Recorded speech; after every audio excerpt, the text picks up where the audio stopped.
You already know this Kevin Garnett. Garnett wasn't the first 7-foot-tall basketball player who could perform every skill and play basically every position, but he was certainly the foremost of his era and the forerunner of a new generation. Because he parlayed that towering versatility into superstardom, record-setting salary, championship glory, MVP, and Defensive Player of the Year awards, he is rightfully remembered as a pioneer for skilled bigs. That game-changing excellence, combined with Garnett's fierce, magnetic personality, made him a hero for multiple fan bases and cemented his legacy as a quintessential NBA legend. This KG was obviously the premier Minnesota Timberwolf, and he completed his heroic story with a title in Boston. But to fully appreciate this clear-cut icon he became, it's worth remembering some earlier versions of Garnett, the moments at which his legacy wasn't so certain. Before all this, Garnett was a fascinating teenage prospect, one whose amateur career hit major adversity, whose path was pioneering in its own right, and whose potential confounded NBA coaching orthodoxy.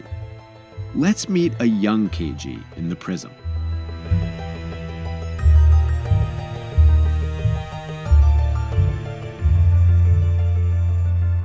Kevin Garnett's unusual high school career is well documented, especially in a 2004 episode of the series Beyond the Glory. Garnett grew up in South Carolina and single-handedly made Malden High School a force in the state. Appointment viewing, too, because of Garnett's otherworldly blend of center-like size and guard-like refinement. He could shoot from anywhere, he could rattle the rim, he could block shots, he could corral boards. What else is there? Oh, right, dribbling and passing. He had that too. Thanks, Kevin. Instead of transferring to a prep school for his junior season, he stuck at Malden and earned South Carolina's Mr. Basketball Award in 1994. Garnett was clearly one of the best prospects in his class, though he wasn't yet connected to any colleges the way some other classmates were. Part of that related to an incident in May of 1994, the end of Garnett's junior year at Malden. A fight broke out. The details are not entirely clear, and a white student injured his leg in the commotion. As a result, Garnett and 4 other black students were arrested at school for second-degree lynching. Yes, South Carolina had been known for a bizarre and objectively racist application of its old lynching laws. Garnett, who by some witness accounts was merely a bystander, avoided jail by successfully applying for a pretrial intervention program. Still, the ordeal shook the lead up to his senior year. Kevin's mother felt rightfully uneasy about her son's immediate future in Carolina and decided to move with him to Chicago, where he'd spent some prior summers participating in Nike camps. Chicago was not an easy lifestyle transition for a small-town Southern kid. But basketball-wise, Kevin picked up right where he left off. One of his summertime mentors, Coach William Wolf Nelson, attracted Garnett to Farragut Academy, where he and co-star Ronnie Fields won the city championship. The near 7-footer showcased his unbelievably refined skill set in another, even more competitive region. Garnett, alongside fellow future legend Tamika Catchings, was named Illinois Mr. Basketball in 1995. For a moment, this was Kevin Garnett, boy king of 2 basketball-playing states. Obviously, Garnett's resume and profile made him a hot college recruit. Here we meet another short-lived version of Kevin Garnett. After steadfastly resisting speculation for most of his senior season, Garnett finally relented in March of '95, revealing a list of schools that interested him. Illinois was on the list, but considered a long shot. His co-star, Ronnie Fields, was leaning toward DePaul, also in-state, so that made the list as well. A return home to the University of South Carolina was on the table, Garnett visited campus in April and went to a baseball game. Garnett wanted to visit North Carolina as well for obvious reasons, but at least publicly, the Tar Heels weren't so interested.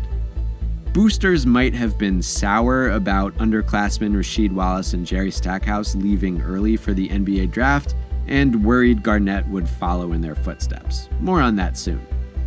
UNC wasn't the frontrunner anyhow. That would be the University of Michigan, supposedly his mom's preferred choice. Garnett made very clear that he liked the idea of being a Wolverine when he showed up at a tournament in December of '94, decked out in Michigan garb.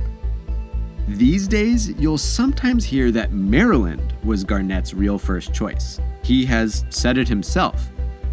But Garnett gave Randy Moss a totally different answer. I was going to North Carolina or I was going to Michigan. Clearly, Garnett has fun with this hypothetical, and he certainly enjoyed flirting with colleges in '95. It was a happy outcome given how legal bullshit once threatened to derail his future.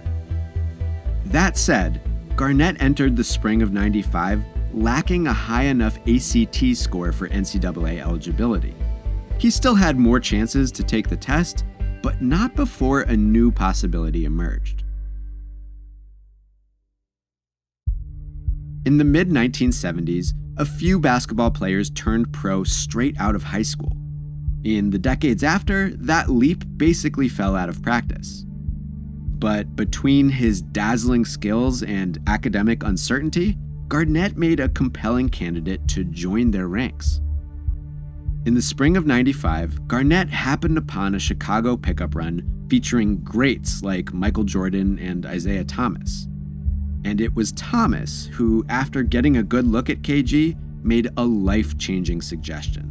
Or at least that's how Kevin tells it. Isaiah Thomas come up to me, "Hey boy, you can go to the league right now." I was like, "What? What you talking about, Z?" He said, "Come here, let me tell you what to do." Certainly relevant here is that besides being a recently retired superstar, Thomas managed basketball operations for the brand new Toronto Raptors franchise, who were about to make their first ever NBA draft pick, 7th overall it turned out. That guy saying you should go straight to the league is pretty compelling. This was a risky proposition though. The deadline to declare for the draft was May 14th. If he was careful, not hiring an agent, stuff like that, Garnett could declare while still preserving his amateur eligibility if he backed out. But the NCAA had deadlines of its own, and getting reinstated to play college ball might be a whole process.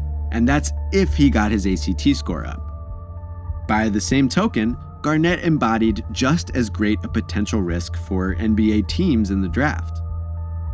The '95 draft class already looked poised to break with convention.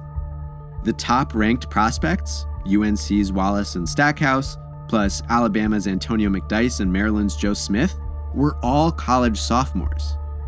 That group alone was young enough compared to prior draft classes to unsettle lottery teams. Now we're maybe throwing in a kid with 0 college experience? GMs would need some convincing. Garnett gave it a shot. He declared for the draft, but insisted college remained his first choice. Soon thereafter, NBA decision-makers from lottery teams watched Garnett work out in Chicago. With no one beside him but Pistons assistant John Hammond, Garnett looked visibly nervous but still showed what he could do. It was a dazzling flourish of his tantalizing skill set, albeit without any actual competition present. Presented with the chance to select this pioneering prospect, this kid that you and I know was destined for greatness, would GMs believe their eyes or would they chicken out? Well, the top 2 Warriors and Clippers had other plans. The 76ers, drafting 3rd, were impressed but openly wary of drawing conclusions from a 1-on-0 workout. Washington Bullets GM John Nash wondered if he'd just gazed upon a special talent, but team owner Abe Pollin straight up said, "Nah, we're not drafting a high school kid." The Minnesota Timberwolves, drafting 5th, later said that they attended that workout mainly so that they could juice up interest in Garnett, hoping one of those 4 great college sophomores might drop to them. Other teams mulled moving up to draft Garnett, but didn't pull the trigger. And what about the guy who convinced Garnett to do all this? Well, if the Raptors picked Garnett at 7, Isaiah Thomas had a novel plan for the novel prospect. Thomas would have enrolled Garnett in college and activated him only for home games. When the Raptors traveled, Garnett would stay behind and, I guess, do schoolwork. Oh, and speaking of school, on June 28, 1995, Garnett finally got the news he had been waiting for. He had scored high enough on the ACT. He was academically eligible to play college basketball.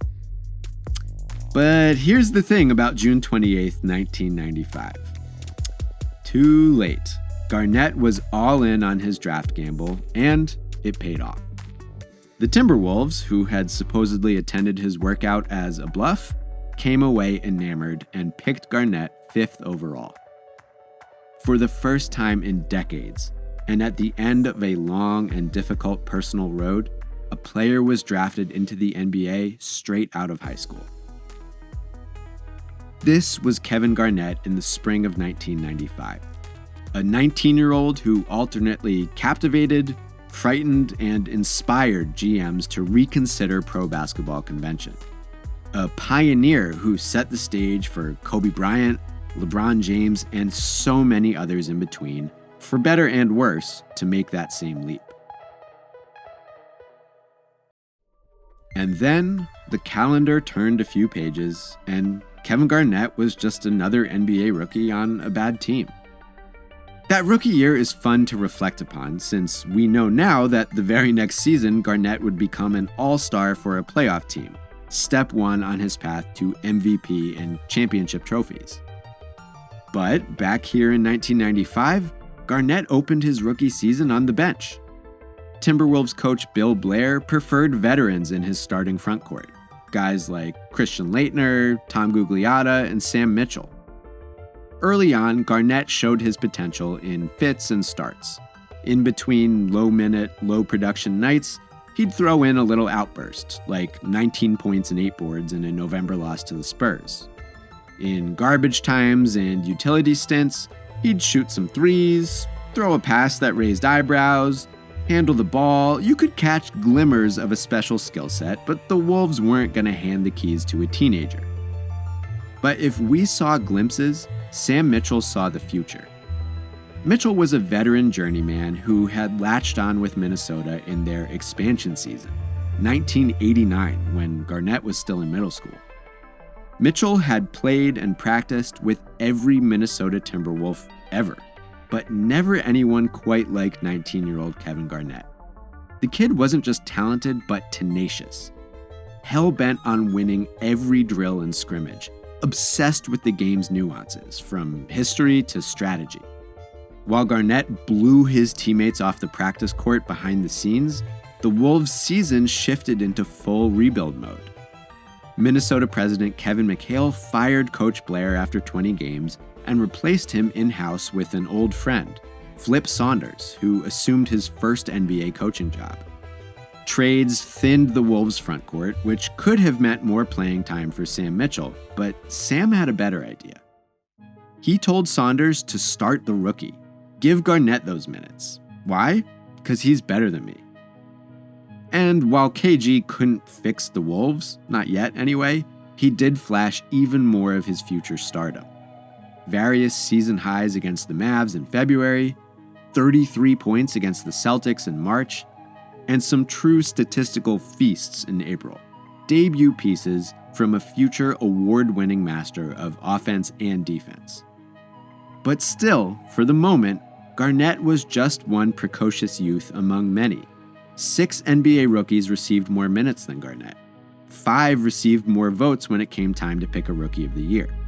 Granted, all these guys are much older than KG. This class included a 31-year-old rookie. But anyway, Kevin got just the one first-place vote. Maybe this person saw what Sam Mitchell saw. Soon enough, we would all see it. Before long, Garnett would lead Minnesota into the playoffs, collecting individual glory along the way.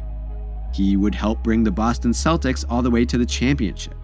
He'd go down as one of the greatest basketball players ever. Obvious, undeniable.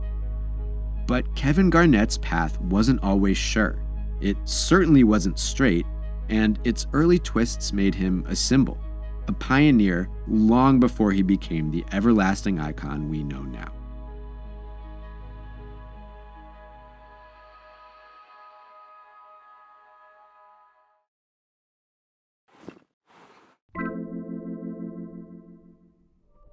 Thanks for watching Prism. If you want to see more episodes of this series where we untangle the legacies of famous and infamous athletes, check them out here and don't forget to subscribe.